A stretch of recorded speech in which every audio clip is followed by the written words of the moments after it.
Good morning, Spanish Fork City. We're so grateful to be with you and excited for our library design reveal. I'm Nick Porter, the Public Information Officer with the city, joined here with Scott Aylett, our Library Director. And we're really excited and thrilled to be with you and share our design for the new library and the timeline where we are. And we'll talk a little bit about why we need a new library, what it's going to look like, and when it's finally going to be here. So Scott, one of the most common questions that I've gotten from residents is, and you probably have as well, why do we need a new library? Right. And first off, thank you, Nick, for having me today. I'm excited to be here and excited to talk about this wonderful facility that's coming to town. But you're right, Nick, that's a common question that we get asked both at the city level as well as at the library. Why do we need a new library? And our library is amazing. The library that we have today, it has served our community very well in its, plus 60 years that it's been around. It was built in 1965, so I guess not quite 60 years. But and there have been modifications and expansions and restructuring of that library over those 60 years. But we've gone from a population of about 7,000 in those days to nearly 45,000 today. And so with that, there's a level of service that we would love to be able to provide to our residents that we can't quite do in a library of that size. Right. There are other amenities that we would love to be able to provide to our residents. For example, a book drop that you can get to via your vehicle, additional program space that we just can't accommodate today in our existing library, but can with additional space and additional amenities. So can you walk us through the process? Where are we? What have we done so far, and what are we looking forward to as far as the library goes? Right, that's a great question. So obviously the process to build a new building certainly isn't overnight. It takes quite a bit of time, and especially a building of this magnitude takes a lot of preparation and thought to go into it to make sure that we get it right. And so last year we started the programming process, which was looking at what kind of spaces do we need, how much of each space do we need. We toured several facilities and libraries throughout the state, trying to learn from their building process and learn from their successes and their mistakes. And so that process took several months. Beginning of this year, we really started honing in on, based off of that input that we got in that program process, coming up with a design. And we've done probably 3 different opportunities for the public to provide input on that process, and it has directly influenced the outcome of the design, and you'll see it today. We'll look at some cases where things that the residents told us needed to be in the library or they would like to see in the library have made it into the library directly because of that feedback that we got from the residents. That's awesome. So we've been going through that process of actually designing the library for the better part of this year. So over the next couple of months, the architects and the general contractor will finalize the plans, start sending that out to bid beginning of next year, and we anticipate and hope that we will be under construction come March of 2021. So about 6 months away. That's awesome. And in fact, we'll talk about where the library is going to go. But we're going to see some demo here in the next few weeks. In fact, on channel 16 of SFCN, if you have that, you'll be able to watch. We'll have that camera starting later today on the new site, and it'll be there for the demolition and then for the building of the new library. So let's talk a little bit. You mentioned the public input.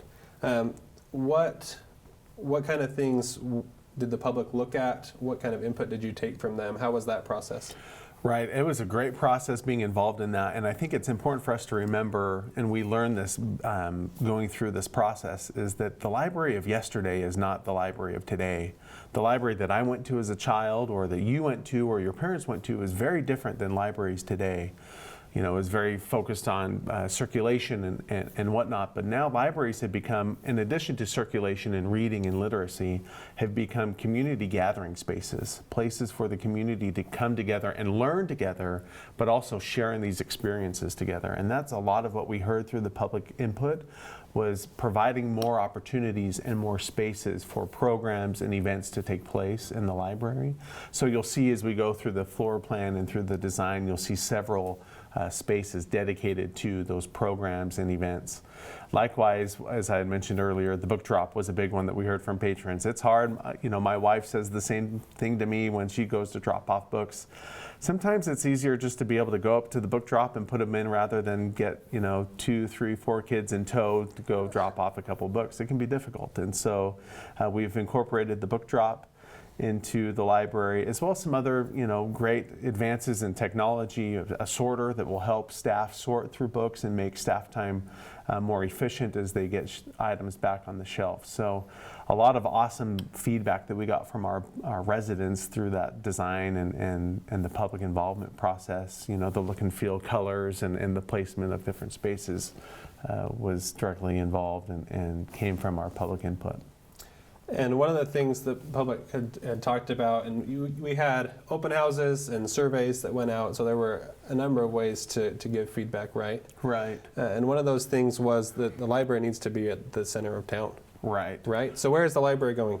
Yeah, great question. And that kind of stems back from, several years as we've learned and engaged with the public. We've learned that the public would love to have the library in its current space or near where it currently resides on the corner of Center Street in Maine. And so we had the opportunity to purchase the old Church of Jesus Christ of Latter-day Saint Chapel adjacent to the Thurber School. And so the city acquired that space, and that's where the new library will go. So just directly across the street from the existing library, right next to the Thurber School. So we're happy that it's right in the center of town, adjacent to the city offices, across the street from City Park. A place that's familiar to our residents who come and use the library. Right. And having it on that same side of the road next to the Thurber School and the city offices also allows to add a couple of things to the library. And so we're going to walk through the floor plan, but it includes new offices for our finance staff where you'll be able to go and pay your utility bills at this new part of the building, as well as a new council chambers and a multi-purpose room, which really has limitless possibilities. Right. So we'll talk about some of that, but let's get into the floor plan, Scott, and kind of walk us through.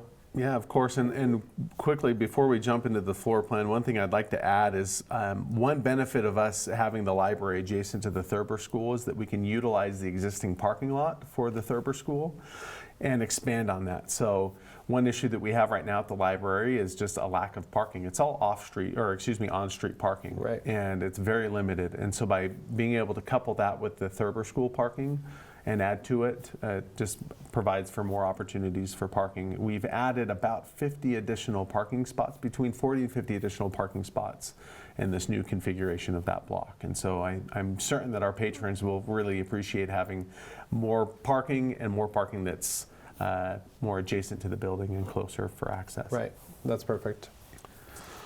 Okay, so here's the first floor plan. Right.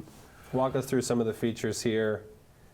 Okay, perfect. One thing to note, we'll kind of get this out of the way here at the beginning. The north part of the first floor is dedicated to the finance space. And so the overall building is about 40,000 square feet. 2/3 of that, though, is dedicated to the library. So this, first and foremost, is a public library, with this finance and city council portion being secondary to that primary purpose. So we won't dive too much into the finance aspect and the details of that part of the floor plan. We'll focus more on the library portion. So on the south side of the building, this is the first floor again. This is all part of the library. Here, this rectangular portion up here, this is the staff space. So for staff, workstations, circulating, processing, and preparing books for circulation, the sorter, all of those processes and portions of the library functions will take place up in this portion as the staff space. Here we've got your traditional circulation space with self-checkout stations as well as a circulation desk, so staff can assist patrons with their library needs. Moving forward, here on the first floor, we've put our children's collection.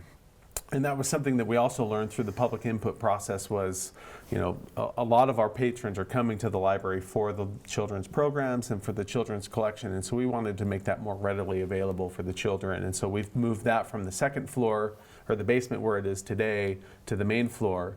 We've also expanded and made our program space larger and made it so that we can have children's programs run simultaneously. Put up a divider between the program room, and you can have two programs going at the same time. On that same floor, on this, I guess this would be the east side of the building, is our preteen collection. So that's from about ages 8 or 9 up to about 11. They've got their kind of dedicated space. We found as we worked with teens, or I guess the preteens, they don't really feel like they're part of the kids or the children, but they're not quite teens yet. And so we wanted to make sure that they had their own space that was dedicated to them and would fit their needs and their interests in terms of literacy and the collection. We've got multiple spaces on this main floor for patrons to come in and read and spend time with one another. And we have a lot of kids that come to the library after school to hang out and read and study and play together. And so we've got certainly spaces for that to take place here on this first floor of the library and really throughout the library. If we go on to the second floor is where we have our adult nonfiction and fiction collections, the teen collection, and our multimedia collection, so audiobooks, DVDs, CDs, and whatnot. Before we jump into that, we'll highlight kind of on the north side of the building, we've got this multi-purpose room, which could be used for a variety of events, both library as well as civic, and even resident events. If a resident would like to rent that space and use it for an event, it will be available for them to use. And then a new city council chambers, which will help us facilitate those public meetings and whatnot and allow for more residents to attend those in person. So let's go down and look more specifically at the library floor plan of the second floor. So here's kind of the entrance to that space. Over here is our teen collection. And our teen program space. So like the children, we've got a dedicated program room for teens where we can do our Harry Potter escape rooms and other activities like that, as well as some other programs which are very popular among our teens, as well as space for teens to come and hang out and be with one another. Just below that, we've got our multimedia collection. And then this whole side over on the east side of the building is our adult fiction and nonfiction collections. One thing that you'll see once we look at the 3D rendering, right here we've got kind of the space that's open to below that helps open up the library, make it feel a little bit more open and provide for some natural light. One thing that we're really excited about on the library is we've provided for several indoor-outdoor spaces. And so on the second floor, there are a couple different outdoor balconies. In fact, I think there are 3 of them that will be open to the public. So if you'd like to come to the library and read, and it's a nice fall afternoon or a summer day, you can go sit outside and enjoy that outdoor space during those nice spring, summer, and fall months. One thing that is in really high demand at our library and is very limited are study rooms. We get groups that would like to come in and study together, work on projects, and we don't really have the means to accommodate that right now. We've got probably 2 study rooms that are available. So we've added a number of study rooms and conference rooms on this second floor that could be rented out for different groups to study and work together in. So that's a pretty quick overview of the floor plan, both first and second floor of the library. But we are certainly super excited as things are starting to pan out there, and even more excited to see this start to come to fruition and see what it actually will look like when it's all said and done. Well, it looks awesome. And it's going to be, I think having the floor plan will make sense as we look through some of the 3D things. I just want to quickly thank our architect, Blaylock and Partners. They are experienced with libraries and other civic buildings that's doing the architectural design on the library. They also did Station 62. And this general contractor is Westland Construction, and they've been working hand in hand together. It's been fun to be in some of those design meetings and see how well the architect and the general contractor are working. And I know this is going to be a phenomenal project and a phenomenal building to add to our city. Right. Well, let's jump in to look at that video and that tour of the building. We'll probably stop along the way and have a few questions, but this is it. So Scott, tell us about kind of what we're seeing. Yeah, so this is looking from west, looking east, so you can see Thurber School and the new library. If we could pause really fast, one piece of public input that we weighed heavily and thought a lot about and had several conversations was, how do we respect Thurber School and its historical nature right adjacent to this new library? while recognizing a lot of the public wanted more natural light. And historical buildings don't typically have a whole lot of natural light, right? And so finding that balance between a historical feel and respect for Thurber, which is adjacent to it, while also providing for more, natural light, which is more of a modern feel and look for a building. And so we took a lot of time trying to figure out the best way to provide for that in this building. And as you may notice, on this portion of the building that's more directly adjacent to the Thurber School, it's more brick, and the brick is not necessarily the same color as Thurber, but it is supposed to respect and kind of be similar to the brick color of Thurber. And so as we move from Thurber to kind of the finance portion of the building, more of the civic portion, it has more brick and whatnot, and similar color brick. And then as we move into the library, it moves more into the natural light, a lot of windows and more of the modern feel. And so certainly we hope our residents and our patrons recognize this, and this is one area again that we had a lot of public input and took a lot of time to try and figure out that perfect match of respecting Thurber while also having a more modern and up-to-date building, which is the library. As residents are looking, I mean, currently we have our utility drop-off. There's a ballot box for every election, and a USPS box.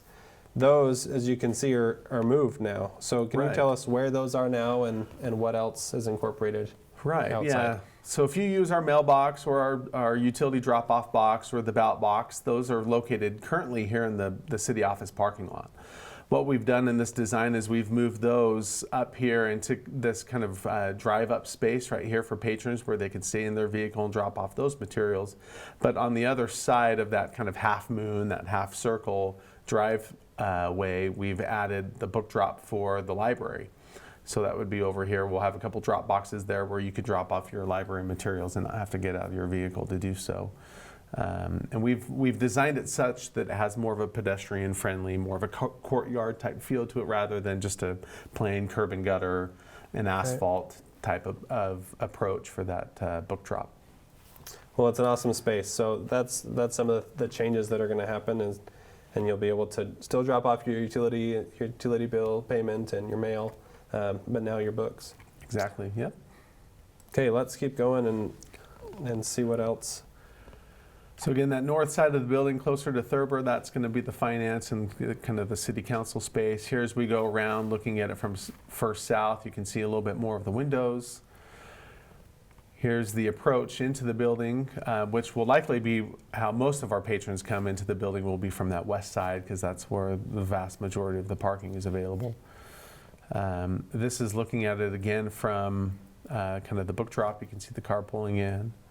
One thing we've done in between Thurber and the new building is tried to provide kind of a little courtyard space, a little pedestrian-friendly area with some landscaping for our residents to use. Again, this is again from the west side. You can see right there one of the balconies that patrons can use, sit outside and read. Here you can see the adult collection, or this would be the teen collection, excuse me, and here's the children's collection below it. But a lot of natural light to help make that inside of the library feel very open and with plenty of light. Yeah, it's beautiful. This is looking at the building from first south. So again, a lot of windows, but having still a lot of that brick in respect to the Thurber School. This is the corner of First South and Main Street. A lot of natural light coming in through those east-facing windows. Again, here's another balcony that patrons can use, as well as a lot of patron-friendly access and space adjacent to Main Street. So that, again, patrons can sit outside, read a good book, or simply spend some time and enjoy that atmosphere. Well, I think the connectivity between Main Street and getting into the backside of the library or to the utility drop-off box is awesome to see. How many different places you can walk all the way up and down Main Street. Yep. This would be the main entrance, I guess, from the east side of the building. And so if you'll pause here, again, you can kind of see a little bit more of the brick, fewer windows. but more brick again because of its adjacency to the Thurber School and trying to respect that historic building that's next to it.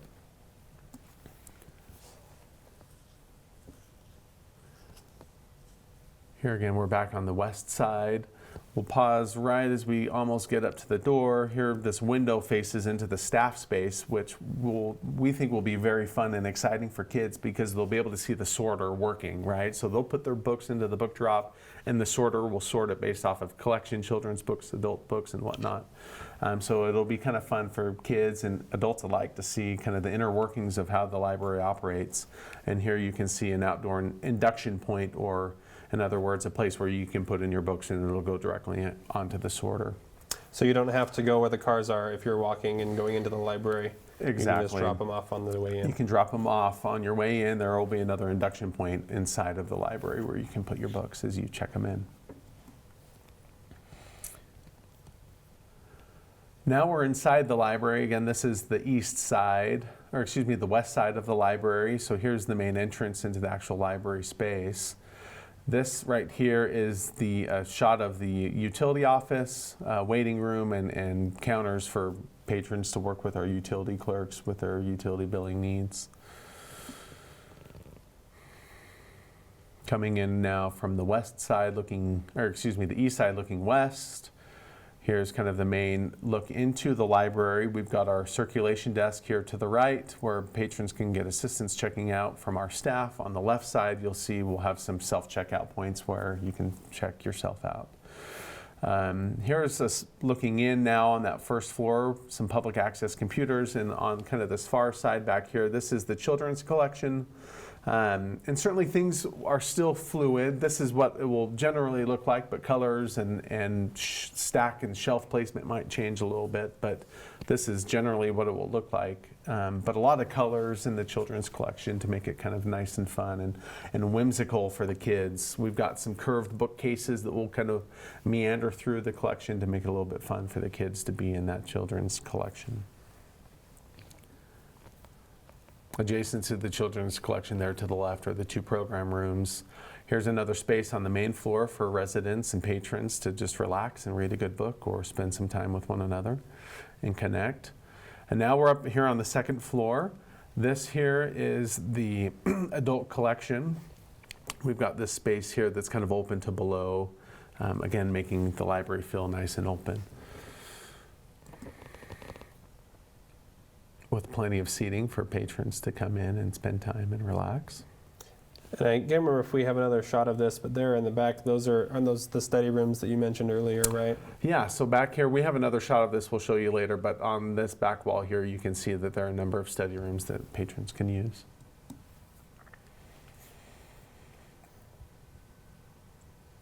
And you'll hear oftentimes I'll use the word open, and that was a word that we often heard from our residents is they wanted the library to have a nice open feel. Here's the teen space. They've got kind of a little playroom. They can do activities or play games and things like that. Here's a shot at that multi-purpose room that we talked about that could be used for a variety of different events, both civic as well as private, as well as for the library. So this room again can be rented out. Yep. So if someone wanted to have a concert, a recital, there's good acoustics in there, right? Yep. And it'll be used for all of those different activities. Exactly, yeah. Again, yesterday's library is not today's library, and we see this as being a community gathering place. And so having this multi-purpose room helps facilitate that we can do civic events and library events there, but also if there's an event like a recital, like you mentioned, that you would like to have hosted in this multi-purpose room, it's certainly a possibility and will be available for our residents to use. Awesome.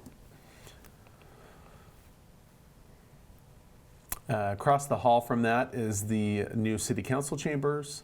We love the windows providing for transparency into public meetings. And so those were both up on the second floor. And then here's kind of a still shot from that southeast corner of First South and Main Street, looking again at the library.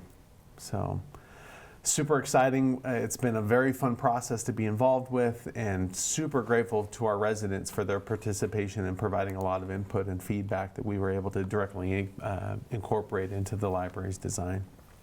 Awesome. So what's next? Where where are we? Right. So as you mentioned a little bit earlier, Nick, our residents should anticipate seeing maybe a little bit of groundwork taking place over at the site.